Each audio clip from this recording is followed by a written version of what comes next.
जरा जोरात वाजवा टाळ्या. आधीच पसरून बसलाय सगळेजण. एकत्रित काय अजून यायची आपल्याला अक्कल आलेली नाही. इथं जर गौतमी पाटील आली असती तर स्टेजला धरूनच गर्दी झाली असती. बरं आमच्यासारखी लोक बघितलं, आमच्यात पण बघण्यासारखं काय नाही. पण गौतमी पाटलाच्या डान्सच्या गर्दीतला नाचावून जगण्यापेक्षा रायगडाच्या पायरीवर मावळ्यांनी सांडलेल्या रक्ताचा साक्षीदार आणि चवदार तळ्यात उतरलेल्या पायांचा साक्षीदार होऊन जी पोरं जगतात तीच पोरं खऱ्या अर्थाने देश घडवत असतात. वातावरण सध्या सगळंच नकली आहे. एवढं बोलल्यावर सुद्धा जरी बाजूला उभे असतील तर त्या महाराजांनी मंडपात येऊन बौद्ध व्हायला हरकत नाही. पण मारवाड्याचं बौद्ध नगर झालंय, नुसतं गाण्यातच बरं वाटतं, पण बौद्ध नगर मध्ये गेल्यावर लक्षात येतं इथं बौद्ध नाहीत, महारच आहेत. अजून माफ करा, मी बरं बोलण्यापेक्षा खरं बोलणं पसंत करतो. कारण मी खरं सांगतो, कुठल्याही राजकीय पक्षाचा संघटनेचा कुठला काही पदाधिकारी नाही. मी सुटलेला वळू आहे. जे जे आडवे येतील मानवतेच्या त्यांना तुडवत जाण्याचं काम मी कायम केलेलं आहे. वातावरण सध्या सगळं नकली आहे.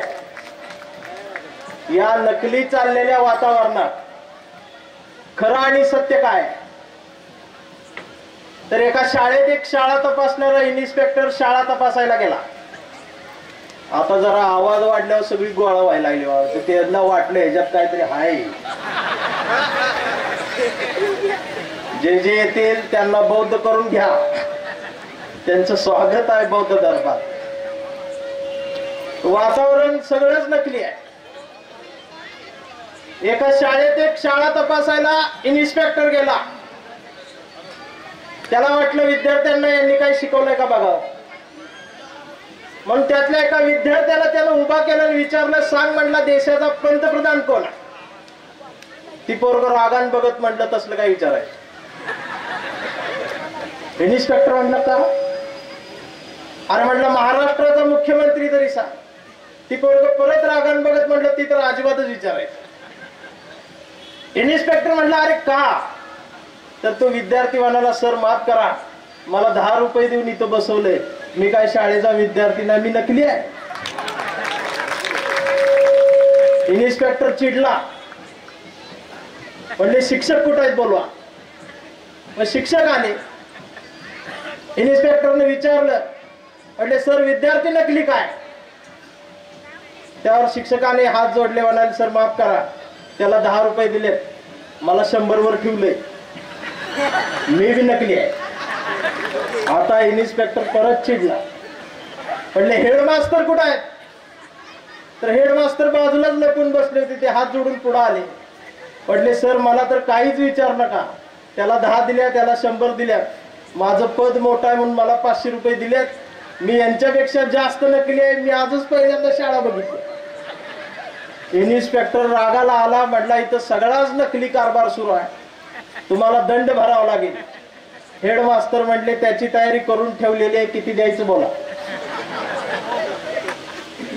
इन्स्पेक्टरनं असा हिशोब केला, आकडा सांगितला, म्हणाला साहेब 50,000 रुपये होतील, पण पावती मिळणार नाही. हेडमास्तरांनी पैसे काढले, हातात दिले आणि पैसे मोजून झाल्यावर इन्स्पेक्टर म्हणला बरं झालं मी होतो म्हणून 50,000 ऐकलं, खरोखरच आला असता तर गणित 5 लाखाच्या वर गेला असता, मी बी नकली आहे म्हटला. हेडमास्तर परत हसले, म्हटले या इकडे कानात सांगतो. ते म्हटले काय? म्हटले जिथं विद्यार्थी नकली, शिक्षक नकली, मी नकली, तुम्ही तपासायला आलाय तुम्ही नकली, अख्खी शाळाच नकली, तुम्हाला ज्या नोटा दिल्या होत्या त्या तरी कशा खऱ्या असतील, त्या बी नकली. मग या सगळ्याच नकली चाललेल्या आजच्या वातावरणात खरं काय? तर या नकली चाललेल्या वातावरणाच्या देशात फक्त एकच सत्य आहे. त्या सत्याचं नाव म्हणजे या देशाचं संविधान. त्याच्याशिवाय दुसरं सत्य या देशात कुठलं नाही. पण या संविधानाच्या बाजूने उभी राहणारी किती माणसं आहे? मला वाटतंय मंडपात जेवढी बसलेली गर्दी आहे मुदखेडच्या लोकसंख्येच्या मानानं तेवढीच संविधानाच्या बाजूने या देशात माणसं आहेत. बाहेर सगळी मेंढरं फिरायला लागली आणि मेंढरं धोकादायक आहे. कार्यक्रम 7चा होता पण आता 9 वाजले. मला वाटलं आज तरी उजेडात मी जाईन, पण मी आयोजकांचे आभार मानतो, त्यांनी माझ्यासाठी एवढ्या लाईटी लावल्या. मी आधी खरं गोरा होतो, या समाजानं करपवून मला काळ केले. कायम खरं बोलत असल्यामुळं त्रास आहे करायचं. खरं बोलले त्रास. परवा आमच्या गावाला पाणी परिषदेचा कार्यक्रम होता. खरं बोलल्यावर काय त्रास होतोय बघा. तर पाटबंधारे खात्याचा एक IAS अधिकारी, त्याला आम्ही वक्ता म्हणून बोलवलो आणि त्याचा विषय होता दुष्काळी भागात पाण्याचं नियोजन कसं असावं. मला विषय आवडला, म्हणलं आपण गेलं पाहिजे. मी गेल्यावर आयोजक म्हणले तू लांबच थांब, जवळ आलास तू लईच खरं बोलशील आणि त्रास होईल आम्हाला. तो वक्ता गेस्ट हाऊसला थांबला होता. मग मला सांगितलं त्याला घेऊन यायची जबाबदारी तू घे, तू जाऊन घेऊन ये. मी गेस्ट हाऊसला गेलो तर गडी दाढी करत होता आणि बेसिनचा नळ चालू होता आणि तो अर्धा तास ब्रश लावत होता. नळातलं पाणी सगळं वाहत चाललं होतं. पाऊण तास झाल्यानंतर त्याची दाढी संपली, नळ चालूच. आणि ह्याचा विषय पाण्याचं नियोजन कसं असं. माझा मेंदू गरम झाला. म्हटलं आता दार लावून याला इथंच नियोजन सांगावं का, त्याचं नियोजन इथंच करावं. पण मी शांत बसलो आणि त्याचं भाषण ऐकलं तर लोकांच्या डोळ्यात पाणी आलं.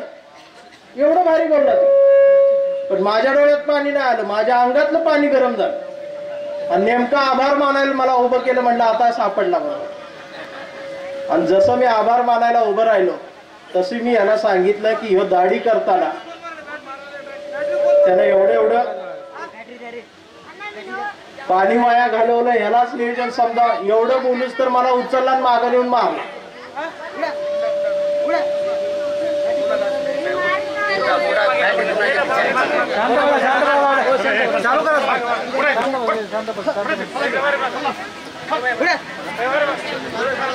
नियोजन लाव आता.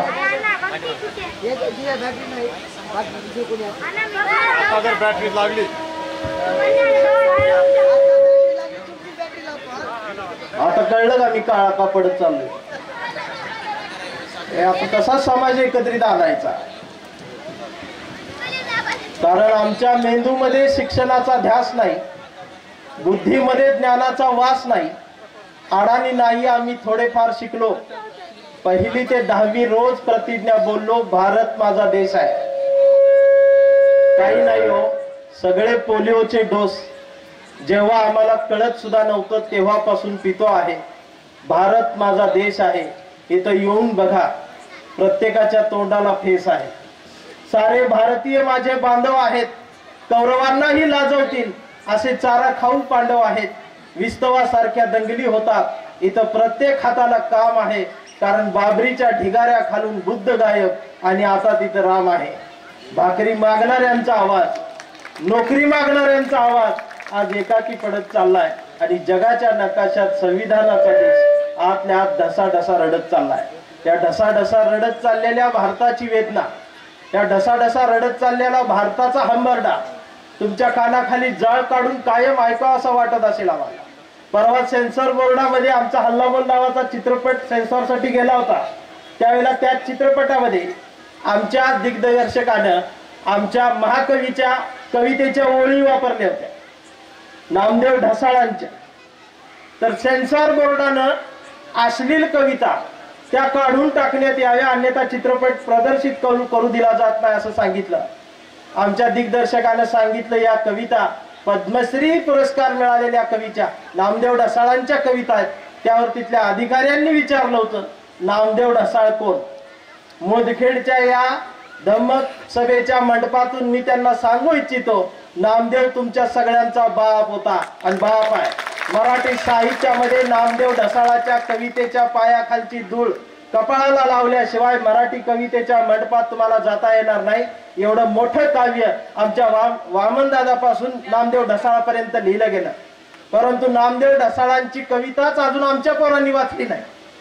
गाव कुसाबाहेरचा हुंदका, गाव कुसाबाहेरच्या आया बहिणीचे आब्रू, ही सगळी वेशीवर लक्तर मांडणारा हा कवी, हा वेदनेचा बाजार करणारा नाही, बाजाराच्या वेदना मांडणारा कवी, जगाच्या नकाशात त्याचे एक वेगळं अधोरेखित करत असताना इथलं सेन्सॉर बोर्ड विचारतो नामदेव ढसाळ कोण होता. त्याचबरोबर राहुल सोलापूरकर नावाचा अभिनेता छत्रपती शिवाजी महाराज आग्र्यातून लाच देऊन सुटले म्हणतात, आणि हाच अभिनेता 2 दिवसापूर्वी महाराष्ट्राच्या सांस्कृतिक मंडळाच्या सचिव पदावरती विराजमान होतो. माझा प्रश्न आहे त्याला, तू काय लाच दिलीस मंडळाला, तुला तिथं घेतलं?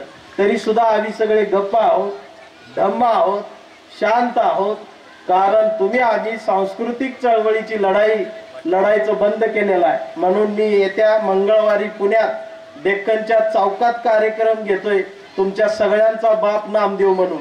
तर पुण्यात तुमचं कोण असतील तर तिथं पाठवा संध्याकाळी 5 वाजता एल्गार करायला, कारण ही खऱ्या अर्थाने गरज आहे. मी काय नुसता वक्ता किंवा पोपट नाही बोलणार आहे, मी लय भोगलेलं आहे या चळवळीत. कितीतरी केसेस घेतल्या, काय केलं, फार साल्टी गेली आमची. पण हे केलं पाहिजे. आज खऱ्या अर्थाने गरज आहे मोठ्या आवडी. आज कट्टरता वाढत चाललेली आहे. ही कट्टरता इतकी वाढली की 4-5 वर्षापूर्वी साहेब व्हॉट्सअपच्या ग्रुपवरती सकाळी सकाळी एक झेंडा पडला आणि त्या झेंड्यात लिहिलं होतं शिव सकाळ. मी डोकं खाजवत उठलो, म्हटलं आता ही शिव सकाळ कुठून आली? म्हणजे आता शिवाजी महाराज येणार, उठा आपली सकाळ झाली, भगवी सकाळ झाली. त्यांची सकाळ सुरू झाल्यावर आपला उठला गडी. म्हटलं भाऊ त्यांची झाली, आपली. ते म्हटलं कर आपली. निळा झेंडा शिव भीम सकाळ 11 वाजता, 12ला 1 तास कमी असताना त्याने निळा झेंडा टाकला, शिव भीम सकाळ म्हणला. यांची सुरू झाली. आता 1 वर्षापूर्वी 3री सकाळ आली. ते म्हटलं भाऊ यांची झाली, आपली कधी? ते म्हटलं टाक आपली. आणि 1 वर्षापूर्वी डायरेक्ट पिवळा झेंडा, शुभ लहू सकाळ. त्याला विचारलं, म्हटलं लहू कोण? ते म्हटलं मला माहित नाही, पुण्यातनं आदेश आहे, मी केली. अजून आमच्या चांभार बांधवांनी रोहिदास सकाळ काढली नाही, पण ते पण काढतील दिवाळी येऊस तर, कारण त्यांचा रंग फिक्स होत नाही. एकदा रंग फिक्स झालं ते काढणार त्यांची सकाळ. हे का घडायला लागलं? कारण महापुरुषांच्या पुतळ्याजवळ फक्त मेंढरांची गर्दी वाढायला लागली. ती पुस्तकांजवळ आणण्याची आणि सांस्कृतिक चळवळ पुन्हा एकदा उभी करण्याची खऱ्या अर्थाने या महाराष्ट्राला नाही तर देशाला फार गरज आहे. एखादं राजकीय ज्या वेळेला बॉम्ब फुटतो त्यावेळेला त्याचं बियाणं, त्याचा सुरू हा सांस्कृतिक भुयारात आधी पेरला जातो आणि मग तो राजकीय बॉम्बस्फोट होतो. धर्मवीर नावाचा चित्रपट आला नंतर 3 महिन्यात सगळे गुवाहाटीला पळाले. ते पहिलं सुरून पेरला, आधी वातावरण तयार केलं, मग हे तुमच्या आमच्या हे लक्षात येतच नाही कधी नेमकं काय चाललंय. बाबासाहेब या नावाला काय छेडलं जाते सारखं? या देशाला गृहमंत्री संसदेत उभा राहून म्हणतो इतकं बाबासाहेब काय करता? एवढं जर देवाचं नाव घेतलं असतं तर तुम्हाला स्वर्ग मिळाला असता. त्या गृहमंत्र्याला आम्हाला सांगायला पाहिजे आम्ही स्वर्गातच आहे, आणि तू सुद्धा स्वर्गात राहतोस ते याच बाबासाहेबांमुळं. ही सांगण्याची ताकद तुमच्यात आमच्यात राहिलेली नाही. आम्ही फक्त मोर्चे काढतोय, आंदोलन करतोय. पण एक लक्षात ठेवा, या चळवळीची ताकद ही सांस्कृतिक ताकद वाढवण्याची खऱ्या अर्थाने गरज आहे. मी कायम खरं बोलतो, कट्टरतेच्या विरोधात बोलतो म्हणून मार खातो सारखा, आणि मला काय दुसरी मारत नाही, आमचीच मारते. परवा मी रशिया, कुवेत, ऑस्ट्रेलियाला गेलो. तुम्ही म्हणशील ह्याला कोणी बोललो आहे? माझे व्हिडिओ दिसतात तुम्हाला. इकडे बी एसटीना तिकडे बी एसटीनच फिरतो. पण मी एवढं जरी फिरत असलो, आज इकडे आलो, पण माझ्या गावात मला कुत्रे विचारतात, आणि त्यांनी मला विचारावं असं मला अजिबात वाटत नाही. कारण 8 दिवसात जर मला हे काळ्याहून कुणी हाक नाही मारली तर मला बी जिवंत असल्यागत नाही वाटत. ते आमची आहे आणि कायम खरं बोलणार, त्यामुळे त्रास. आता गंमत अशी झाली, म्हणजे आमच्या गावात जरी एखाद्या लग्नात गेलो तरी कोण म्हणत नाही चंदनशिवे आले, चंदनशिवे आला दिसलं म्हणजे भात वाढायला गेलो. कारण मला लहानपणापासून पहिलं काम मिळालं ते भात वाढायचं. मी कवी वक्तानंतर आधी कार्यकर्ता आहे, मला भात चांगला वाढता येतो. त्यावेळी पहिलं काम म्हणतात भात वाढायला गे. माझ्यात अजून एक चांगला गुण आहे, जळण चांगलं रचतात असं म्हणतात मला. स्मशानात लाकडं व्यवस्थित म्हणजे कमी लाकडात बॉडी कशी जाळायची याचं उत्तम ज्ञान मला आलेलं आहे अनुभवात. पहिल्यांदा फोन मला येतो, दुसऱ्यांदा नातेवाईकाला करतात. मेल्यावर कोरोनात मला लय मागणी होती, लय जाळली मी. तर असा एक कार्यकर्ता कायम खरं बोलणार, त्याचा त्रास. आणि गंमत अशी झाली, धर्माचं वातावरण मागच्या 2 महिन्यापूर्वी पेटलेलं होतं आणि असं सगळा धर्म प्रत्येकाचा धोक्यात आल्यावरती माझ्या एका चुलत भावानं लव्ह मॅरेज केलं, आंतरजातीय, आणि मुलगी मुसलमान होती. ते घेऊन पळून गेलं. बरं, या प्रकरणात माझा कुठंच काही संबंध नव्हता. त्याचा आडनाव चंदनशिवे, माझा आडनाव चंदनशिवे. त्यांचा धर्म कट्टर झाला आणि त्यांनी धरला मलाच. रात्री 1:30 वाजता माझ्या दार वाजवायला लागले, हातात तलवारी. बायको म्हटली दार अजिबात उघडू नका. मी तिला म्हटलं अगं नवीन बांधलंय ते तोडतील. शेवटी मी दार उघडलं आणि लाईट लावली. लाईट एवढ्यासाठी लावली त्यांना मी अंधारात दिसावं. आणि जसा मी दिसलो तशा तलवारी ह्या खांद्यावर एक, ह्या खांद्यावर एक, पोटावर एक, पाठीमागनं घुसून एकानं इकडे कमरेला लावली. म्हणली हा कधी गेला, कुठं गेला. आणि मला त्या धर्माच्या तलवारीत अडकवलं आणि ते म्हणाले तुम्हारा भाई हमारी लड़की को लेके गया. आता मला खरं बोलायचं सवय. मैं म्हटलं हमारा भाई लड़की को लेके गया ये ठीक है, लड़की भी गई ये भी बोलो. अजून तलवार आवडली. म्हटले ऐसा नहीं चलेगा, हम उसको काटेंगे, मार डालेंगे. अरे म्हटलं काय को धर्म इतना कट्टर कर रहे. नाही म्हणले हम उसको जिंदा नहीं रखेंगे. मग म्हटलं मराठीत बोल, मला एवढंच येते. हो म्हटलं त्याला आम्ही मारून टाकणार, आम्ही जिवंत नाही ठेवू शकत, आम्हाला ते धर्म महत्वाचा. अरे म्हटलं कसला धर्म महत्वाचा, प्रेम महत्वाचं, दे सोडून. नाही म्हणला मारून टाकणार. म्हटलं पर्याय काढ. तर म्हणला एक पर्याय. म्हटलं काय. तर त्याचे डोळे लाल, तलवार अशी उंच हातात, मूठ आवळली. म्हटला त्याला आमच्या धर्मात यायला सांग. म्हणलं नेमकं काय करायचं सांग. तर ते म्हणला त्याला मुसलमान व्हायला सांग. आणि ते माझ्या उत्तराची वाट बघायला लागला तलवार आवळून. आणि मी एका सेकंदात त्याला उत्तर दिलं. म्हटलं तोच का. मी बी होतो म्हणजे, आजपासून मी बी मुसलमान. काय असेल ती प्रोसेस पूर्ण करून घे. उद्यापासून मी मशिदीत यायला तयार. आडनाव सुद्धा बदलतो म्हटलं, पण आडनाव भारीतलं दे म्हटलं, शेख पठाण असं काय तरी. चंदनशिवेला वैताग आला म्हटलं. उद्या नमाज पडायला मी हजर, टायमिंग सांग. ते माझ्याकडे असं एकटकच बघायला लागलं. त्याला कळलंच नाही मी विषय काय कसा सोपा केला एवढा. त्याची तलवार गळून पडली. जी मला मारायला आली होती ती रात्री 1:30 वाजता डिकॅशन पिऊन गेली काळाच्या. हे प्रकरण मिटलं. 4 दिवस झाले. माझा दुसरा एक चुलत भाऊ जवळ आला. सकाळी म्हटलं हा कधीच येत नाही, आज कसा आला. तर तो मला म्हटला दादा मी मुंबईला असतो. म्हटलं मग प्रॉब्लेम काय. तर म्हटलं माझं पण सुरू आहे. मग म्हटलं अडचण काय. तर म्हटलं मुलगी खिरचन आहे. मग म्हटलं लयच प्रॉब्लेम आला.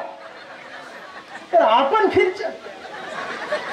ते म्हटलं तुझं परवा मुसलमान झालास. म्हटलं आता एक काम करा, एक आठवडा मुसलमान, एक आठवडा हिंदू, एक आठवडा ख्रिश्चन, एक आठवडा बौद्ध, अजून काय असलं शनिवार रविवार वाटून घ्या आणि बाहेर दारावर लिहा सर्व धर्म समभाव. घराचं नाव संविधान. विषय संपला.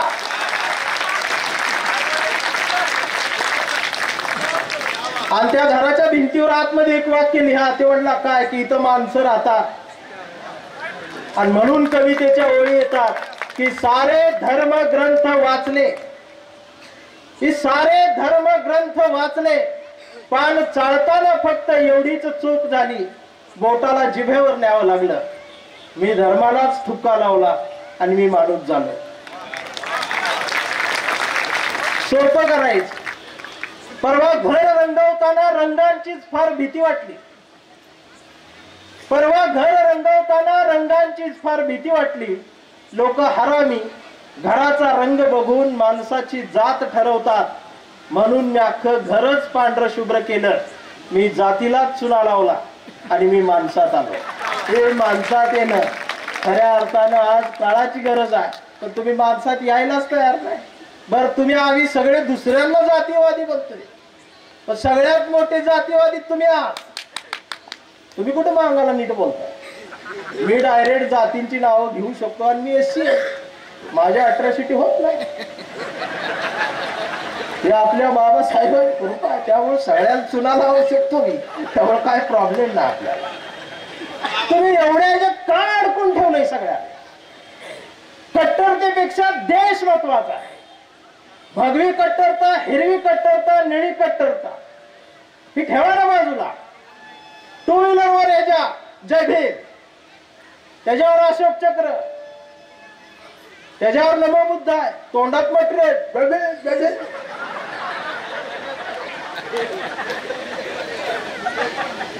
मला संध्याकाळी कळलं याची गाडी हप्त्यावर आहे. बजाजवाला फोन करते याला, येऊन सात्रीत 10 वाजता गल्लीत येतो. येऊ अशोक चक्र परवा. बरं, त्यांना जय भीम नाही म्हणावं तर ते म्हणते माझा भाऊ आपला नाही राहिला भाऊ. त्यामुळे आपण जय भीम म्हणतो ना. अशोक चक्र एवढं मोठं त्या गाडीला म्हणला जय भीम, म्हणलं किती कांडे आहेत मग मोजायला, मोजलेच नाही म्हणलं. ही कट्टरताय. काहीतरी कर ना तू. रिक्षावर हप्त्याच्या गाडीवर काय जय भीम? काढ ना BMW फॉर्च्युनर, त्याच्यावर लिम मेटल मध्ये जय भीम उतर ना, सगळं गाव जय भीम म्हण. त्या पद्धतीने उतर ना, सुटात बुटात कोटात. आमचा बाप सुटात बुटात कोटात आहे ना. इथं डाग काय चाललंय? आमच्या महिला मंडळी तसं रविवारी विहार आणि परत संकष्टीला इकडे. परिस्थिती बदला. आमचा कांबळे, आमचा वाघमारे, कुठवर आम्ही त्या दलित वस्तीच्या कविता लिहित बसायचं. काहीतरी दिसून येईल म्हणून. आमच्या पण गल्लीत येऊ दे ना ईडी इन्कम टॅक्सची धाड पडू दे. कांबळे ईडीच्या चौकशीत अटक, 40,000 करोड घोटाळा, येऊ दे ना आमची नाव. हे 200 रुपये मध्ये वर्गणीत मारते जयंतीच्या. काहीतरी कर ना बाबा. हिथं नाही तर हिथं तरी ये. आमची वाघमारी बाई, आमची चौदंबे बाई अशी हॉलमध्ये बसली पाहिजे. हातात तिचा रिमोट असला पाहिजे. पुढं 40 इंचाचा असा HD TV असला पाहिजे. टीव्हीवर सावित्रीची सिरियल पाहिजे. दुसरी लावली तिला फेका बाहेर. आणि सावित्री सिरियल बघत तिने हळूच आवाज कमी करून किचनकडे बघितलं पाहिजे आणि आवाज दिला पाहिजे. देशपांडे बाई 2 कप चहा टाका. देशपांडे बाई कप घेऊन आली पाहिजे हॉलमध्ये. उभं करा ना असं भीमनगर. आमचा वाघमारे असा चाळी फिरवत जिल्ह्यात खाली आला पाहिजे. आवाज दिला पाहिजे. जोशी गाडी काढ. जोशी गाडी घेऊन दार काढून उभा राहिला पाहिजे. वाघमारे गाडीत बसल आणि जोशी मला जय भीम सर, मग जय भीम. जाऊ दे गाडी भीमनगरच्या बाहेर. नाही ना, आम्ही नाही तसं करत. संविधान आमचं आहे, या देशाचं आहे. का त्याला टच केलं जातंय? दिल्लीत त्याला जाळलं. जाळणारा आरोपी सापडला. बातमी काय? माथे फिरवून संविधानाला आग लावली. बघा बरं, परभणीला घटना घडली. संविधानाच्या प्रतिकृतीची मोडतोड झाली. बातमी आली. माथे फिरू कडून आरोपी माथे फिरू यांनी आधीच ठरवलं. राजगडावरती हल्ला झाला. 2 माथे फिरूंनी राजगडावर हल्ला. पण हे माथे फिरू आहेत. मग संसदेत अमित शहा असं बोलले, म्हणा ना माथे फिरू.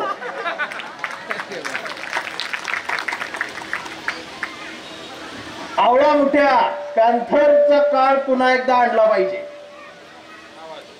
पॅन्थर पाहिजे. या मंडपात तरुण पोरं कमी आहे, पण एखादा जुन्या काळातला निळा पॅन्थर इथं येऊन बसलाय, तो आतल्या आत रडतोय. तो ह्याच्यासाठी या मंडपात आलाय की या मंडपात तो हे बघायला आलाय की माझ्या नंतर चळवळीचं काय होईल. अखंड आयुष्य त्यानं चळवळीला दिलंय. इथं समता सैनिक दल बसलंय. अखंड आयुष्य दिलेलं आहे या लोकांनी. केस पांढरे झाले त्यांचे. जवळ एक स्मशानभूमीकडे प्रवास सुरू आहे, तरी सुद्धा धडपड आहे चळवळीसाठी. ते याच्यासाठी आले की आम्ही गेल्यानंतर या चळवळीत कुणी आहे का, मागच्या पिढीत कुणी उभं राहतंय का. पण ह्या पोरांचे सुद्धा तोंड एवढं सुकलेले आहेत. असा दीपळ बरं, त्यात अजून नवीन प्रकार आलेत आमचे. सगळे अशी गुळगी दिसायला आले मला हल्ली. ज्याला जय भीम म्हणावं असं नाही. बरं, एखादा शिकलेला असला तर तो येतो असा कमरेत वागतो, नमो बुद्धाय जय भीम. आणि म्हटलं कसं व्हायचं 20 वर्षापूर्वी जय भीम चौक हादरायचा, आता कानात येते ते नमो बुद्धाय जय भीम. अरे ती ताकद दरारा आहे की नाही. परत पेटाला एकदा. आमचं कसं आहे, एखादा कार्यकर्ता मेला की मग चौकात हजर, मेणबत्त्या पेटवणार. आणि एक वाक्य लय भारी आहे, माणूस मेला म्हणून काय झालं, विचार जिवंत राहतात. ही बुळगं बोलायला बंद करा आता. माणूसच मेला नाही पाहिजे यासाठी आधीच मोठ्या आळून तयार राहा. देश बाबासाहेबांचा आहे, फुलेशाह आंबेडकरांचा आहे, छत्रपती शिवाजी महाराजांचा आहे. ही सगळी जबाबदारी आमच्यावर आहे. तुम्ही चाललाय कुठं. मला नेहमी आमचे समीक्षक नावाचा एक किडा असतो मराठी साहित्यात. जसं आज नामदेव ढसाळ कोण म्हणून सेन्सॉर बोर्ड विचारतंय, तसं ज्यांना ज्यांना समीक्षकांना मी माहिती आहे तरी सुद्धा ते विचारतात नितीन चंदनशिवे कोण. त्यांना माहिती आहे आम्ही त्यांचे बापच आहोत, तरी ते विचारतात.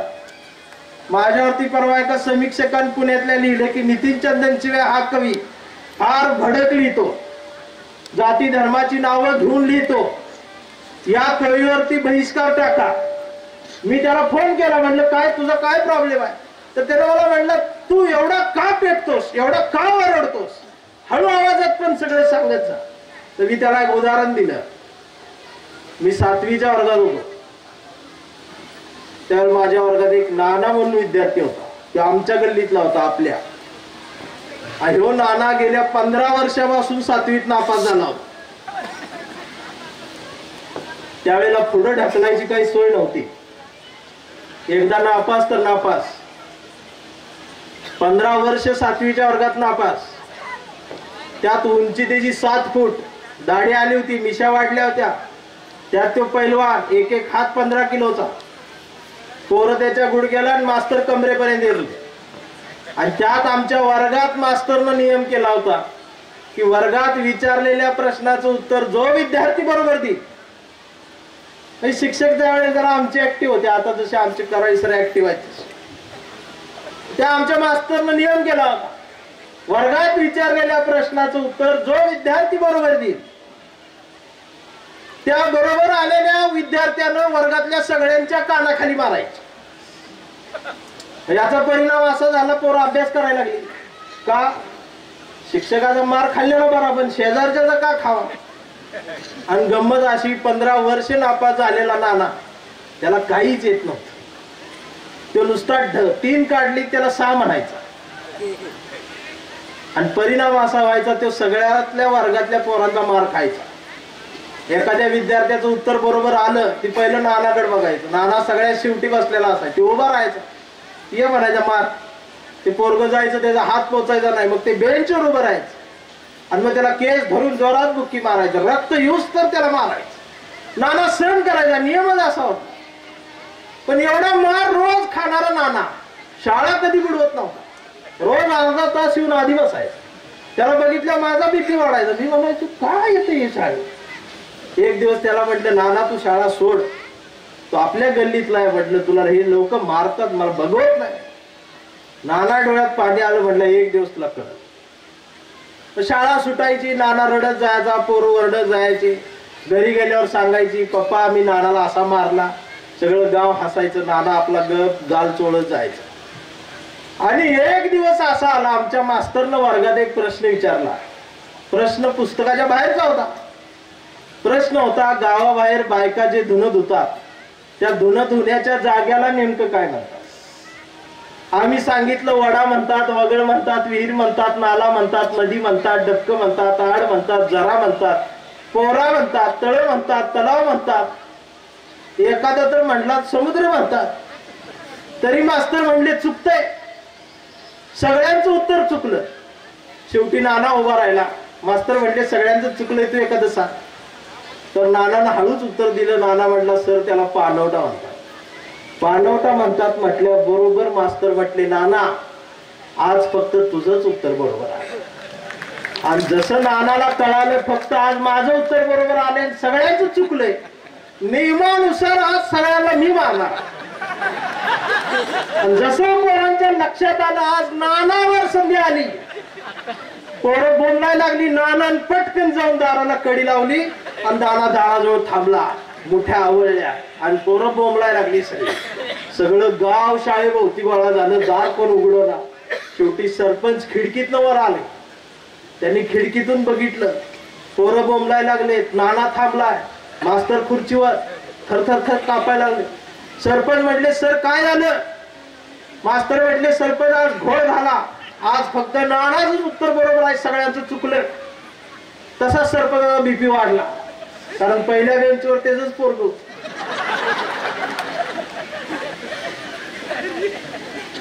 ते वरडायला लागले पप्पा आम्हाला वाचव.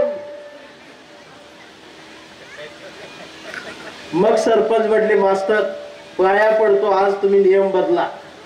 नियम बदला म्हटल्याबरोबर नाना चिडला आणि त्याने एका चिमटीत मास्तर उचलला. आणि नाना म्हटला 15 वर्ष झालं मास्तर मी नियम पाळलाय की नाही? ते म्हणला पाळलाय. बघ आज जर नियम बदलला तर पहिला दणका तुम्हाला बसल. मास्तर शांत बसले. नानानं वर्गावर नजर टाकली. नानाला आठवायला लागलं मला यानं कसं मारले, मला त्यानं कसं मारलं. नानानं सगळं सेव केलं आणि नानानं व्याजासहित परत द्यायला सुरुवात केली. या भिंतीजवळचं पोरग ती भिंत तोडून बाहेर आलं. कुणाचा डोळा, कुणाचं दात, कुणाचा कान, कुणाचा हात, कुणाचा पाय. आता जी रेल्वे स्टेशनवर दिसतात अशी ती आमच्याच वर्गातली होती की काय असं वाटतं. एवढी नानानं मारून टाकली. शाळा सुटली, बाहेर आला. त्यानं मला काही मारलं नाही, फक्त गालावर हात फिरवला. आणि मी त्याला कधीच जास्त मारलं नव्हतं. त्यानं त्याचं दप्तर माझ्या हातात दिलं. मला म्हणलं आजपासून शाळा सोडली, तुला दप्तर ठेव. आणि तू त्या दिवशी विचारलं होतंस मला तू शाळा का सोडत नाहीस, का येतोस? नानानं उत्तर दिलं. नाना म्हणाला मला माहित होतं, म्हणला एक नाही एक दिवस तरी माझ्या प्रश्नाचं उत्तर बरोबर येईल.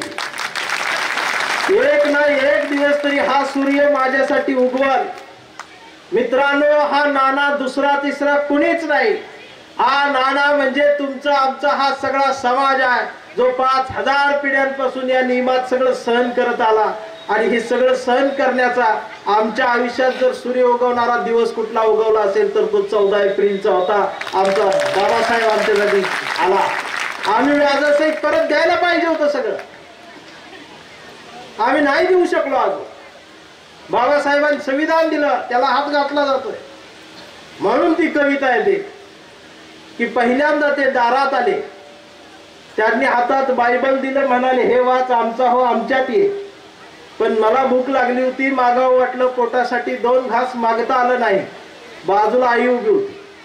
दुसऱ्यांदा दुसरे आले, त्यांनी हातात कुराण दिलं, म्हणाले हे वाच आमचा हो आमच्यात ये. पण मला भूक लागली होती, मागावं वाटलं, पोटासाठी 2 घास मागता आलं नाही. बाजूला आई उभी होती. तिसऱ्यांदा तिसरे आले, त्यांनी हातात गीता दिली, म्हणाले हे वाच आमचा हो आमच्यात ये. पण मला भूक लागली होती, मागावं वाटलं, पोटासाठी 2 घास मागता आलं नाही. बाजूला आई उभी होती. सगळ्या धर्मांचे धर्मप्रसारक येऊन गेले, त्यांचे त्यांचे धर्मग्रंथ हातात देऊन गेले. पण या नुसत्या धर्मग्रंथांच्या ओझ्यांनीच कंबर वाकली माझी. तेव्हा भुकेनं खोल आत गेलेल्या डोळ्यात आईनं बघितलं आणि तिनं आणलं 2 भाकरीचं पीठ भीक मागून. तेव्हा चूल कशी पेटवायची हा प्रश्न तिला पडला. कारण या देशात भाकरीच्या पिठापेक्षा सरणाची लाकडं महाग आहेत. बराच वेळ विचार केला, लाकडं मिळाली नाहीत. आणि आईनं विचार करून सगळेच धर्मग्रंथ उचलले, चुलीत घातले, काडी लावली, आग लावली, चूल पेटली, तवा तापला. तापलेल्या तव्यावर आईनं 2 भाकरी भाजून दिल्या. पोटभर जेवलो तेव्हा लक्षात आलं, या धर्मग्रंथांनी स्वतः जळून माझी भूक भागवली. म्हणून हे धर्मग्रंथ माझ्यासाठी श्रेष्ठच. कारण या धर्मप्रसारकांना माझी भूक कळली नाही, पण धर्मग्रंथांना भूक समजली, म्हणून तेच माझ्यासाठी श्रेष्ठ. आणि पोटभर जेवल्यावर आईने एक जपून ठेवलेलं पुस्तक माझ्या मांडीवर सरकवत म्हणाली, पोरा फक्त एवढंच वाच. मी ते पुस्तक हातात घेतलं आणि पुस्तकावर लिहिलं होतं भारताचे संविधान. पुस्तकावर लिहिलं होतं भारताचे संविधान. पण मला प्रश्न पडला, आई अडाणी, तिला लिहिता वाचता येत नाही, तिनं हेच कसं जपून ठेवलं, तिनं हे चुलीत का नाही घातलं. मी तिला विचारलं, म्हटलं आई तू हे चुलीत का नाही घातलं, हेच कसं जपून ठेवलं. त्यावर आई म्हणाली, काही नाही रे पोरा, काल हे बी मी चुलीत घालून बघितलं, पण पोरा याला आग लागलीच नाही. म्हणजे अडाणी माणसांना विश्वास आहे संविधानाला आग लागत नाही, पण तुम्हाला आम्हाला विश्वास करायला तुमचा आमच्यावर विश्वासच नाही. आता 14 एप्रिल जवळ येत्या, मीटिंग बसते. मीटिंग बसल्यावर दुसरी एक मीटिंग असते, तुझा खंबा कुठला आणि माझा खंबा कुठला, डीजे कुठला. एखाद्या मधीच येते म्हणते प्रबोधन घ्या, मग त्याला तुडवत्या, त्याला कोणी बोलवलं बाहेर काय, त्याचा डीजे केवढा आहे, नांदेडवाल्याचा केवढा आहे, आपला मुदखेडवाल्या डबल पाहिजे, मग तो डबल मोठा डीजे. आणि मग गडी रात्रभर घुमते. मग ते असं नाचते की त्याचं वर्णन करायला विचारलं. सकाळीची उतरती, परत ती उतारा घेते. 15 एप्रिल बी त्यावरच काढते. शिकलेली माणसं घरात छान जयंती साजरी करतात, पण माझा अनुभव आहे, ज्या ज्या वेळेला डॉक्टर बाबासाहेब आंबेडकर या नावाला नख लावायचं कोणी प्रयत्न करताना, त्याला हीच नाचणारी पोरं चौकात पहिल्यांदा हजर होतात. आणि जी वाचणारी एखादी घरात बसतात, तेच फेसबुकवर निषेध नोंदवतात आणि त्यांना वाटतं मी चळवळीत आहे. फेसबुकवर ऍक्टिव्ह असले त्यांना वाटतं मी चळवळीत आहे. परवा एक ग्रुप बघण्यात आला, त्या ग्रुप होता 10,000 करोड बौद्धांचा ग्रुप. हा म्हटलं ही एवढी बौद्ध कुठनं आले, देशाची लोकसंख्या 200 कोटी, अख्ख्या जगाची मोजली तरी 10,000 कोटी होईना. म्हणजे या ग्रुप मध्ये काहीतरी चांगलं असेल, विचारवंत दिसतोय. पण त्या ग्रुप मध्ये जाऊन बघितलं तर मस्त एक सुंदर मुलगी, छाती उघडी, निळा फेटा, निळ्या फेट्यात बाबासाहेब असा हात आणि एक डोळा बारीक केला. आणि त्या फोटोवर त्यानं लिहिलंय, एका बापाची औलाद असाल तर कमेंट मध्ये जय भीम लिहा. मग लिहायलाच लागतंय जय भीम, नाही लिहावत 2 बाप लिहि जय भीम. हे आधीच ठेवलं एका बापाची औलाद, जय भीम जय भीम, दिवसभर जय भीम तिथं. आता तशा अवलादीला कुठल्या कवितेने मी शान करायला पाहिजे. त्याला रात्री 12 नंतर गावातली लाईट घालून हायवेला नेऊन खाली एकदा असा फोडून काढल्याशिवाय त्यात परिवर्तन होत नाही. काही काही लोकांना तसंच परिवर्तन करावं लागतं. हे खूप भोगलेलं आहे. चळवळीतला कार्यकर्ता जोपर्यंत जिवंत आहे ना, तोपर्यंत चळवळी अजून जिवंत आहे. म्हणून मी वेळ कमी आहे माझ्याकडे, कारण 2 वक्ते बोलणार आहे. पुन्हा 9:15 वाजले.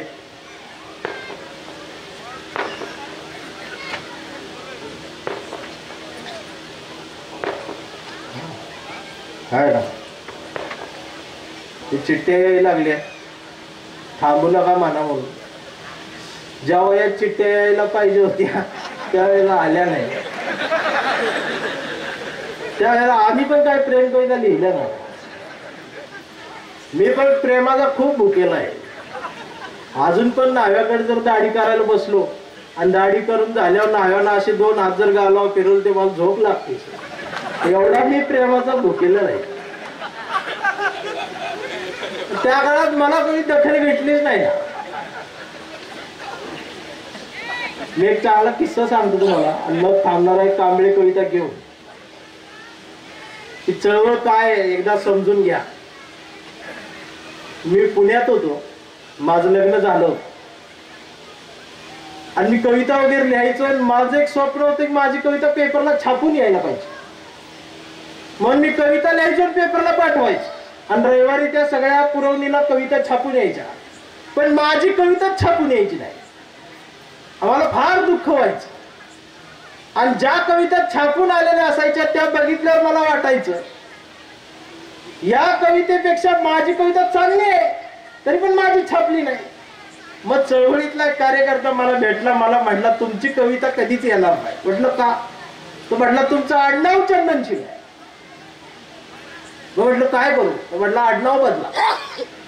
मी कविता तीच लिहिली आणि खाली नितीन चंदनशिव खोडलं आणि नितीन कुलकर्णी केलं आणि पेपरला कविता पाठवून दिली. रविवारी सकाळी पेपरला कविता छापून आली पहिल्या पानावर. पण नुसते आले नाही, मला फोन यायला लागले, कुठे राहता, काय करता, एकदा परिषदेला या, आपण पुस्तक काढू.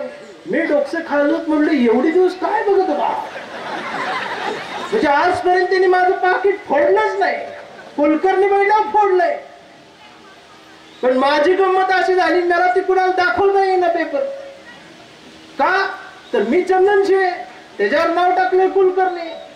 बरं मी सांगितलं मी कुलकर्णी आहे तर कोण विश्वास ठेवला? आणि एवढा काळा कुलकर्णी मी बघितलाच नव्हता.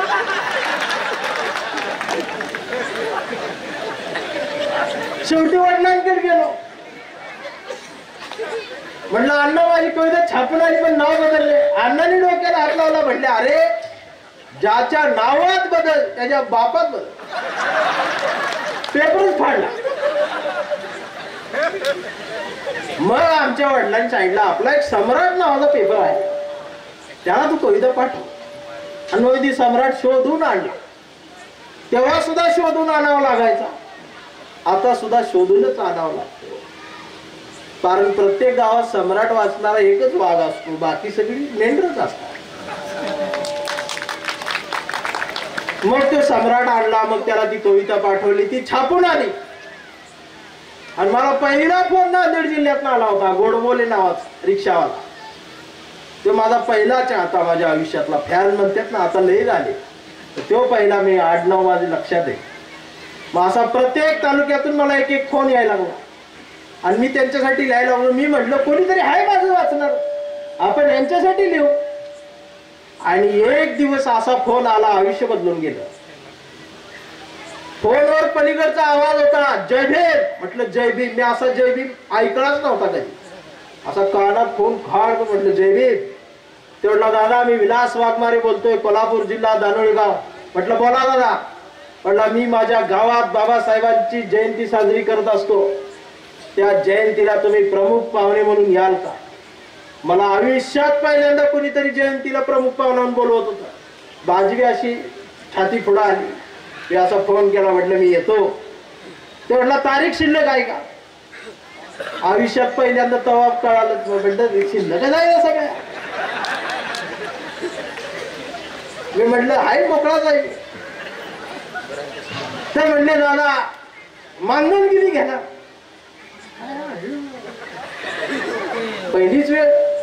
मग मला कळालं प्रमुख पाहुण्यावर मानधन बी असतो. मग मी विचार केला, पुण्यात राहत होतो त्यावेळेला, जायचे 70 यायचे 70, रेल्वेचा जनरल डबा आमच्या डोक्यात हो. आम्हाला आता कळालं म्हणजे 80 डब्यात माणसं असतात, तेव्हा जनरलच डबा आमचा. जायचं 70 यायचं 70, दिवसाची हजेरी 300. असं किमान मला एक 500 रुपये द्यावं असं वाटलं. मी 500चा आकडा बोलणार तेवढ्यात तो वाघमारे म्हणला मी जास्तीत जास्त 3000 दिन म्हणला. 3000 दिन म्हणलं माझी केस उभी राहिली. 3000 ते म्हणलं मी ह्याच्यावर देणार का? म्हणलं चालते मला 3000. तर त्याला विश्वास बसला नाही, 3000 ओके म्हणला. ते म्हणला तुम्ही पहिला वक्ताय म्हणला 3000ला होय म्हटला. म्हटलं का? अहो म्हणले लय वक्त्यांना मी फोन करतो पण 40,000च्या आणि 25,000च्या आत कोण बोलतच नाही, तुम्ही पहिलाच आहे 3000. परत माझं डोकं फिरलं. म्हणलं किती दरिद्र आहे मी, अरे किमान 5000 तरी बोल. अरे 500चा विचार करतो. 3000 म्हणलं ओके चला येतो. तेवढ्यात बायको जवळ येऊन थांबली आणि असा फोन घरात कधी झाला नव्हता. मी ठेवलं परत त्याचा आवाज जय भीम जय भीम. म्हणलं तारीख फिक्स. म्हणलं फिक्स. तेव्हा तारखा अशाच फिक्स. शब्द दिला. चळवळी त्याला खूप महत्व. एकदा शब्द दिला तिकडे घराची राग झाली तरी चालतं, शब्द पाळ. फोन ठेवला. बायको माझ्या तोंडाकडे एकटक बघायला आली. एवढलं काय तर ती म्हटली काय 3000च काय. तिचं लक्ष आकड्यावर. माझी परिस्थिती तशीच ना. मी म्हटलं मला प्रमुख पाहुणा म्हणून बाबासाहेबांच्या जयंतीला बोलवलं. तिने माझ्यावर खाल्लं वर परत एकदा बघितलं आणि तुम्हाला तर म्हणलं नुसतं बोलवलं नाही तर मला 3000 रुपये मानधन आहे.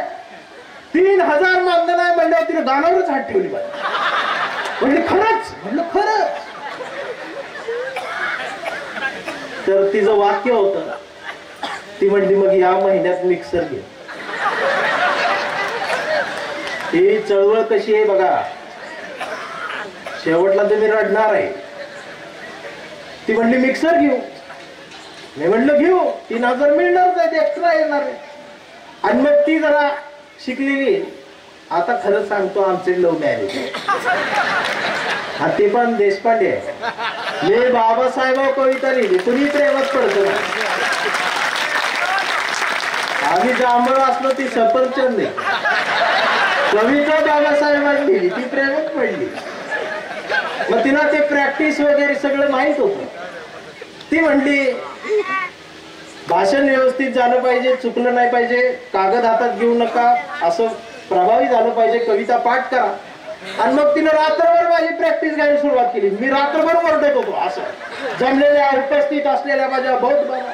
आणि सगळं गल्ली वाकून बघायची ह्यांचं काय चाललं आमची प्रॅक्टिस. आणि मला रात्री झोपेत स्वप्न पडायचं मी असा गेलोय, असे आमचे सगळे जमले. मी असा हात हलवत गाडीतून उतरलोय. कार्यकर्ते अशी कोटा सुटा. मी असा हात करतोय, स्टेजवर जातोय, फटाकड्या वाजत्या, हलगी वाजत्या, ढोल वाजत्या. मी झोपतच असं करायचं. बायको म्हणायचं झोपा अजून घरातच आहे.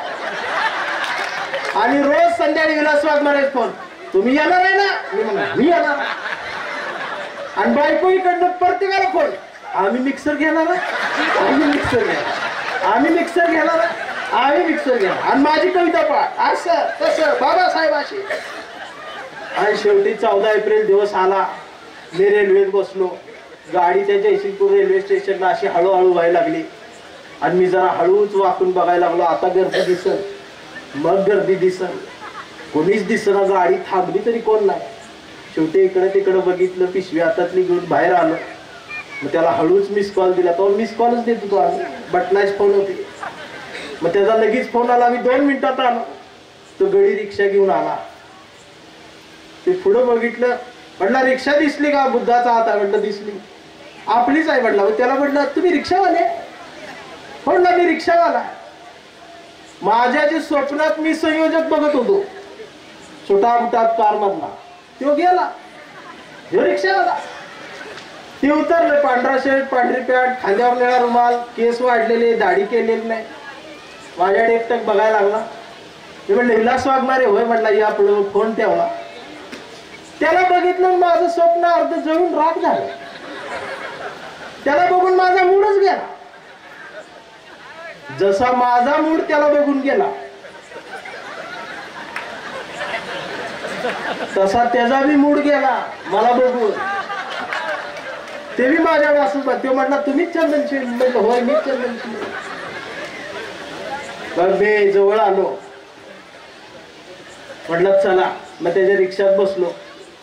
मग आली रिक्षा विहारात. मग विहारात आल्यावर मला वाटलं कार्यक्रम कुठेतरी दुसरीकडे असेल, पेंडाल मोठा असेल, तात्पुरतं इथं थांबवलंय आपल्याला. मग ते पत्र्याचं विहार होतं. हो चालल्यात ना एकटं जाऊ सगळे गाव भाग करा की आता चळवळ आहे. कशाला इथं सेलिब्रिटी बी बाबासाहेबापेक्षा मोठा आहे का सेलिब्रिटी.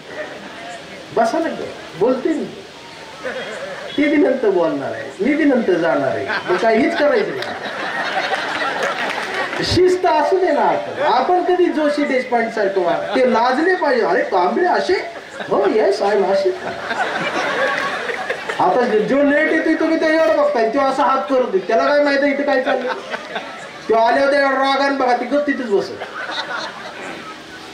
त्याला मी सवय पाहिजे ना, 7चा काय 7ला यायला पाहिजे. जसा माझा मूड गेला तस त्याचा मूड गेला.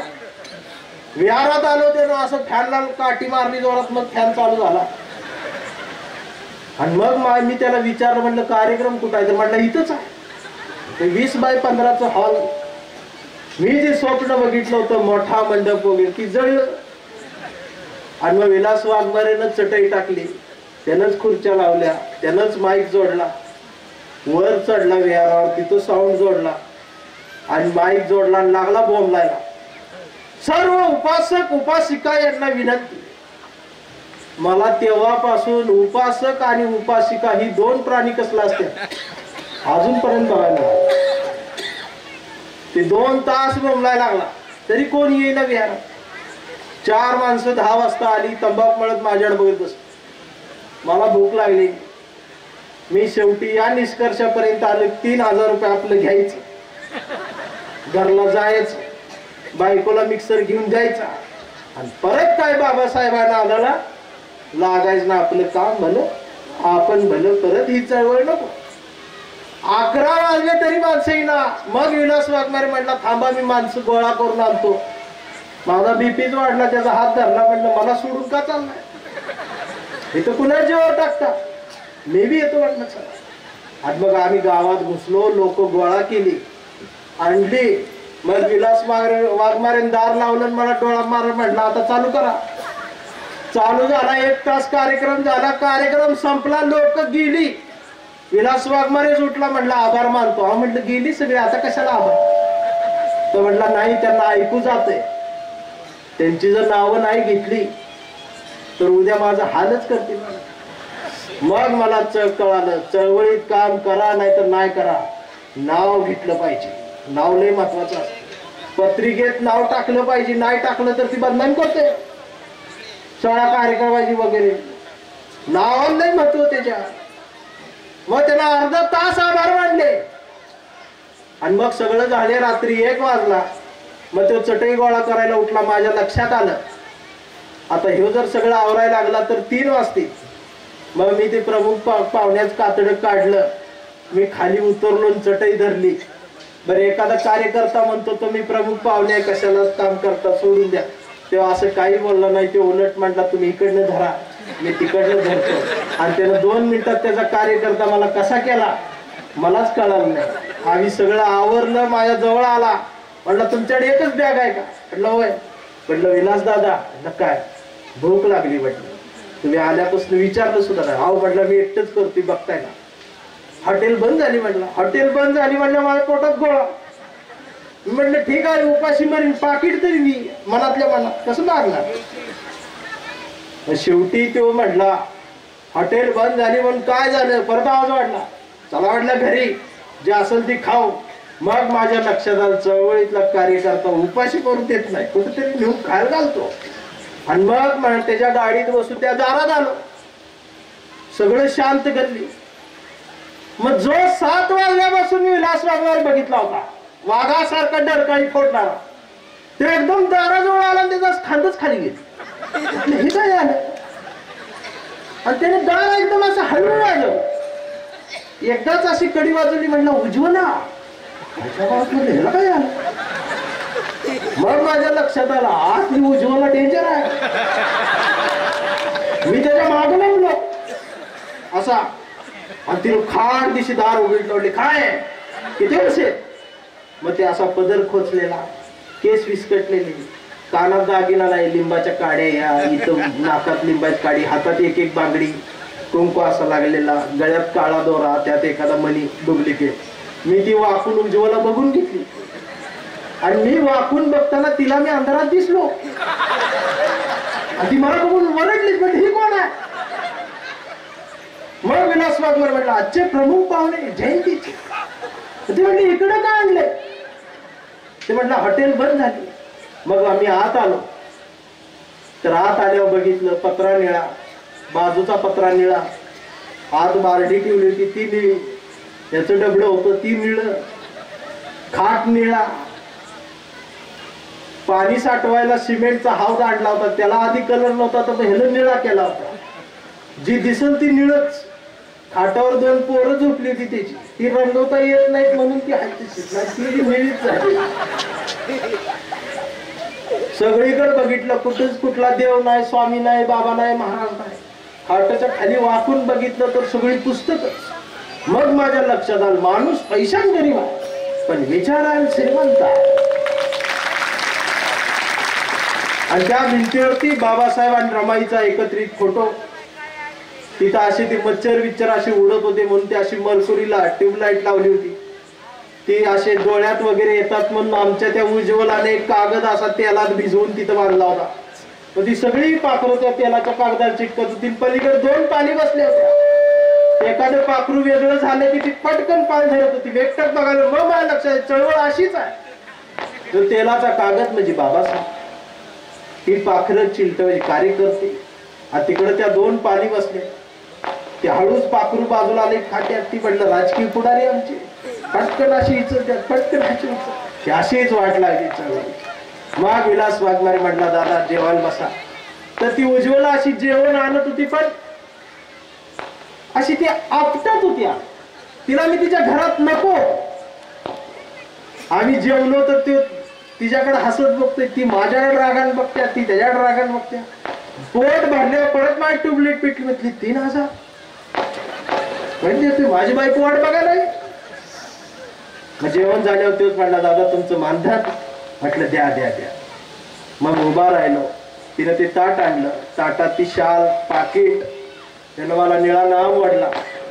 शाल खांद्यावर टाकली आणि ती पाकिट हातात दिलं. आयुष्यातलं पहिलं पाकिट हातात घेतलं आणि अचानक लक्ष उज्ज्वलाच्या चेहऱ्याकडे गेलं. तिचे दोन्ही डोळे तुडुंब भरलेले होते, पाणी व्हायला लागलं. मी म्हटलं काय झालं वैद्य. तर तो ओरडला, म्हटलं आज जा. मी त्यांचा हात धरला उज्ज्वला वहिनींचा. म्हटलं थांबा काय झालं रडायला. तर ती विलास वाघमारे बोलणार त्याच्या मी खांद्यावर हात ठेवला. म्हटलं थांब बोलू दे तिला. तर ती म्हणाली काय सांगू दादा. पहिल्यांदा ती दादा बोलली. मला असं बरं वाटलं. म्हटले आमच्या 2 रिक्षा होत्या. मागच्या जयंतीला याने एक रिक्षा विकली.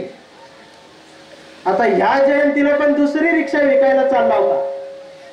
पण मी कानातलं आणि नाकातलं काढून दिलं तेव्हा यानं ही जयंती साजरी केली. गावातल्या पोरांना फक्त डॉल्बी लागतो, त्याला काय असलं देणं घेणं नसतं.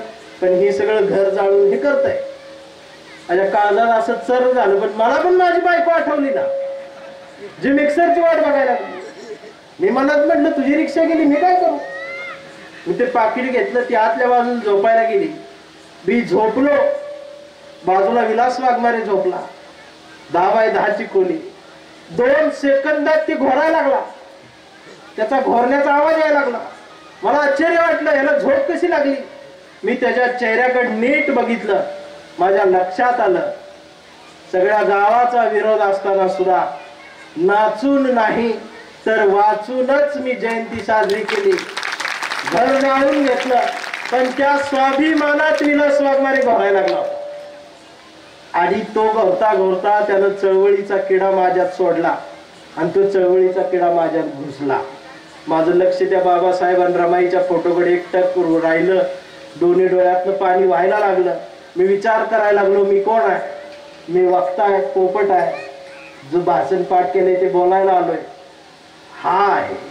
उद्या पेपरला नाव माझं येणार आहे, फोटो माझा येणार आहे. याचं नाव कुठेच नाही. माझे सत्कार होत राहणार आहे, मी मोठा होत राहणार आहे, हा खपत राहणार आहे.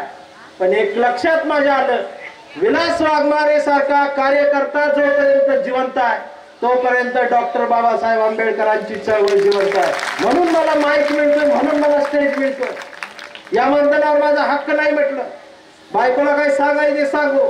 येण्या जाण्या गाडी खर्च 300 रुपये पाकिटातून घेतले. माझ्या लक्षात आलं हा इतका स्वाभिमानी आहे की पाकिट परत घेणार नाही. म्हणून मी 2700 रुपये असलेलं पाकिट उशी खाली दडवलं. सकाळी लवकर उठलो, गडबड केली. म्हटलं दादा मला सोडा.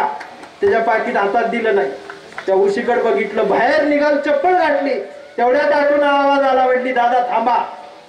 तर उज्ज्वला होती, हातात ती फडक्यात अशी पेपर मध्ये चपात्या गुंडाळून हातात आली. हातावर ठेवलं, हाताला गरम लागलं. म्हटलं काय झालं वहिनी? तर ती म्हणाली रात्री तुमचं पोट भरलं नाही. माझ्या या झोपडीतनं आजपर्यंत कोणाला उपाशी जाऊ दिलं नाही, माझ्या भावाला तरी कसं जाऊ देऊ? रात्री जे काय बोलले असेल ते राग मागून घेऊ नका. माझ्या पण महिन्याच्या राशनची सोय होती, ती तुम्हाला दिल्या. मी मनातल्या मनात म्हटलं या भावाची ववायणी उशी खाली ठेवल्या, सापडून तुला. आणि मी ज्यावेळेला आलो, एसटीत बसलो, थोडी गाडी पुढं आली, त्याचा फोन यायला लागला. म्हणजे त्याला तो घरी गेला असेल, त्याला ते पाकिट सापडलं असेल आणि तो परत द्यायण्यासाठी मला फोन करत असेल. पण मी फोन उचलला नाही, कारण हा गडी पुण्यात आला असता 4,000 खर्च करून 3,000 द्यायला. शेवटी फोन स्विच ऑफ केला आणि त्या मोबाईलची स्क्रीन बंद होताना मी आयुष्यात पहिल्यांदा जो माझ्या काळजाचा जय भीम केला, तसा जय भीम पुन्हा कधी कुणाला करावा असा वाटला. मग मी घरी आलो, मग माझं टेन्शन मिक्सरच काय करू. मग रोज दारावर जोरात हात मारणारा माझी मी हळूच कडी वाजवली. म्हटलं दीपाली. तिनेही दार उघडलं, ती हसली. मी म्हटलं आता ह्यो हसरा चेहरा शेवटचा. तिने पाणी दिलं, मनात म्हटलं ही पाणी शेवटचं. तिने चहा आणला, मनात म्हटलं ह्यो चहा शेवटचा. आणि ती म्हटली फक्त 2200 रुपये. म्हटलं काय? ती म्हटली मिक्सर ह्या पलीकडच्या दुकानात. मी दिवसभर ती चेकच करत सगळं. म्हटली चला आताच्या आता. माझ्या अंगात असं काटा आला, भीती वाटायला काय सांगू. कारण आमच्या सगळ्या पाहुण्यांना हिने सांगून मिक्सर घ्यायला नाही मिक्सर. आणि पाहुणे रोज फोन करायचे, घेतला का मिक्सर, घेतला का. मी म्हटलं पैसे नाही आणले. ती म्हटली मग तुम्ही तर बाबासाहेबांच्या जयंतीला गेला होता, पैसे नाही आणले तर मग काय आणलं? मी वैतागून म्हटलं किडा आणला. ती म्हटली कसला? म्हटलं फुले शाह आंबेडकर चळवळीचा. म्हटली कुठं आहे? म्हटलं घुसला. ती म्हटली काढा ऑपरेशन करू. म्हटले याचं ऑपरेशन नाही होत. म्हणजे काय करणार? म्हटलं आता ह्यो किडा आता सोडत राहील सगळ्यांच्या, त्याच्याशिवाय पर्याय नाही ना. मग ती म्हणजे याचं काय नुकसान? म्हटलं हळूहळू तुझ्या कानातले नाकातले तू जाय. आता परवा दिवशीच्या कार्यक्रमाची माझी ठीक परिस्थिती आहे, पुण्यात घ्यायला लागलं. पण घेतला पाहिजे ना. तिचा फोन येतोय सकाळपासून, पण तरी ती बिचारी म्हणते त्या कार्यक्रम घेऊन यांना उत्तर दिलं पाहिजे. चंदनशिवे आडनाव घेऊन म्हणते काय व्हायचं ते उद्या, गळ्यातलं मोडू पायातलं मोडू पाय, आपला कार्यक्रम चळवळीचा झाला पाहिजे. ही तिची ताकद माझ्यासोबत आहे. तिनं ती माझे दोन्ही हात हातात गच्च धरले, डोळ्यात आमच्या दोघांच्याही पाणी आलं. आणि सुरेश भटांच्या त्या गझलेच्या ओळी मला आठवल्या. जाळलो गेलो तरी सोडले नाही तुला, कापले गेलो तरी सोडले नाही तुला. घे उद्ध्वस्त झालेल्या घरांची भीमराया, घे तुला या लेकरांची वंदना. भीमराया घे तुला या लेकरांची. राख झालेल्या घरांची वंदना घेऊनच चळवळ जिवंत आहे. म्हणून चळवळीतला कार्यकर्ता हा पुरोगामी असतो. फुले शाहू आंबेडकर चळवळीतल्या कार्यकर्त्याची काय गंमत होते, काय त्याचा हाल होतं ते कवितेत आहे. कविता आहे आमचा कांबळे. फक्त डोक्यात एवढंच ठेवा, हा कांबळे कुठल्या एका जातीचा नाही. हा पुस्तक वाचलेला कांबळे, हा कट्टर कांबळे. त्याला दुसरं खपत नाही, अंधश्रद्धा जमत नाही. मग त्याला काय काय त्रास होत जाय की आमचा कांबळे लय हुशार, हे कधीच नाही रडला, नुसताच कंडला. कांबळे शाळेत गेला, मास्तरनं फळ्यावर सरस्वती काढली. कांबळे शाळेत गेला, मास्तरनं फळ्यावर सरस्वती काढली, पण कांबळेनं पाठीवर सावित्री काढली. वाजवा टाळ्या सावित्रीसाठी. तुम्हाला टाळ्या वाजवायची सवय लागली पाहिजे. आला ती एखादं ते जोशी कुलकर्णी 2 ओळी हाणल्या ना, त्यांचं असं गल्ली टाळ्या वाजवत्या. आमच्या आतडी काढून कविता म्हणली तरी तुम्ही. कांबळेनं पाठीवर सावित्री काढली म्हणून कांबळेला मास्तरनं असा हाणला, असाच तुडवला. पण कांबळे हुशार, नाही रडला, नुसताच कंडला. कांबळे वयात आला, कांबळे मिशीत आला, कांबळे विशीत आला, कांबळे गुलाबी झाला, कांबळे प्रेमात पडला. तिनं विचारली त्याची जात. कांबळे म्हणला, वेडे मी माणूस, माणूस माझी जात, प्रेमात कसली आली जात.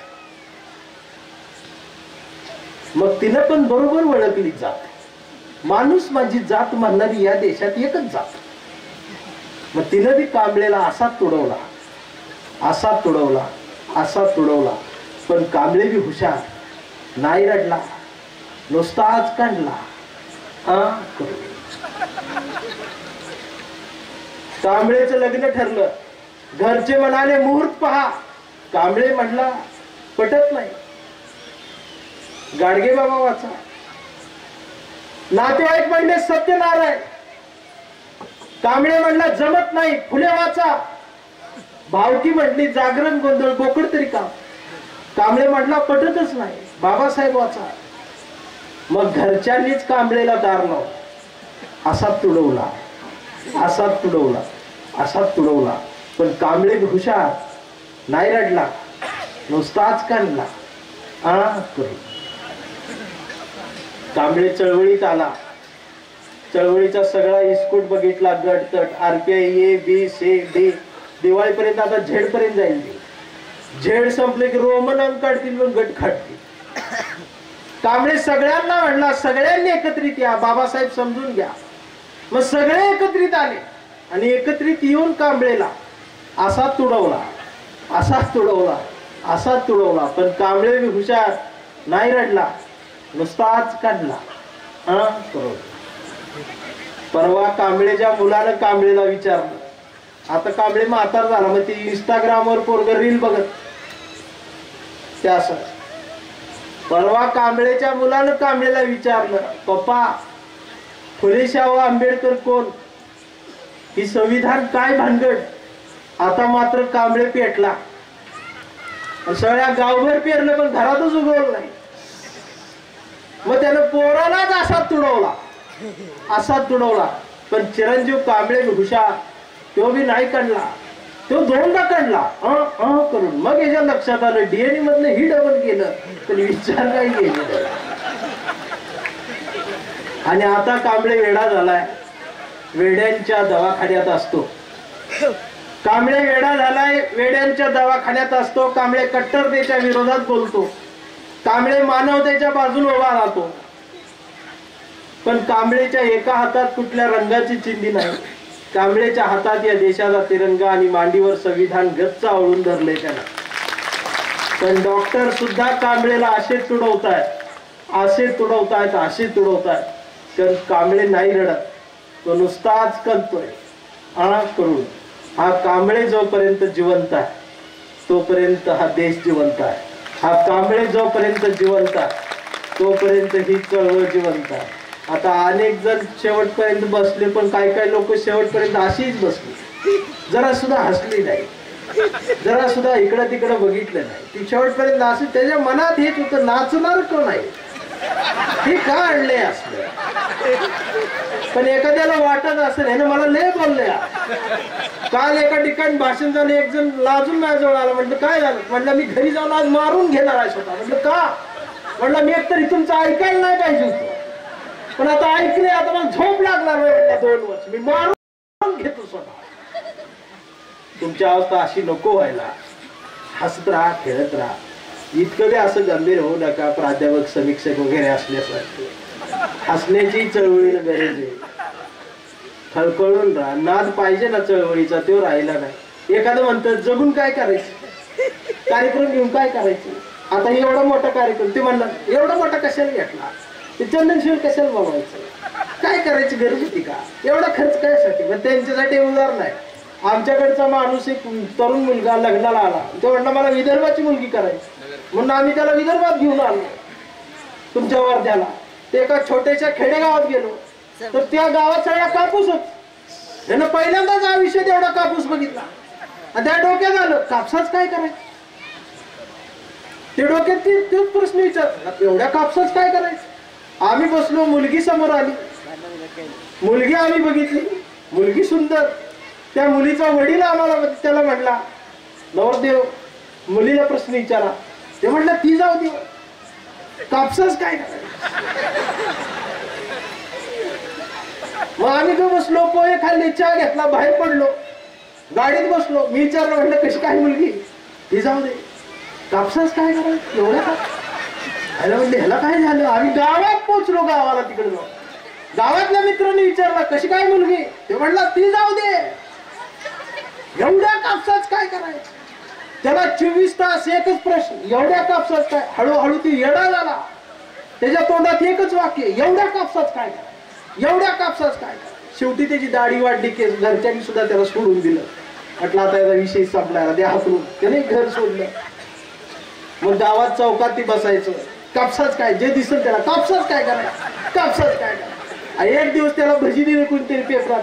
ती भजी खात होत, शेवटचा भजी उचलला आणि त्या पेपरात बातमी होती, कापूस जळून राख झाला. आणि मग याच्या डोक्यात पडला आणि ती वेगळंच बोलायला पडला. कापूस राख झाला, कापूस जळला आणि ते शाणा झाला. तसं तुमचं झालंय, एवढं कशाला करा, पेटून याला कर ना, तो काय विचार करायला. पण त्यांच्यासाठी माझं उत्तर आहे, कापसाच काय करायचं असं जगण्यापेक्षा चळवळीच काय करता येईल असा जग बाबा. आणि खऱ्या अर्थात मी एक गोष्ट जाता जाता बरी सांगतो, खरी सांगतो. आमच्यातली जे काही अध्यक्ष आहेत संघटनांची, खुर्च्या सोडा तुम्ही, तरुण पोरांना घ्या, गरज आहे त्याची. परवा गोंदियाला होतो, सभागृहात कार्यक्रम, आणि इकडनं एका व्हीलचेअरवर एकाला आणलं असं ढकलत. त्याचं वय वर्ष 92, त्याची मान अशी हालत होती. आणि तो आल्यावर सगळं सभागृह शांत झालं, मी बी शांत. मी हळूच म्हटलं कोण आहे. तो म्हटला संघटनेचे अध्यक्ष. मी लगे म्हटलं बदला,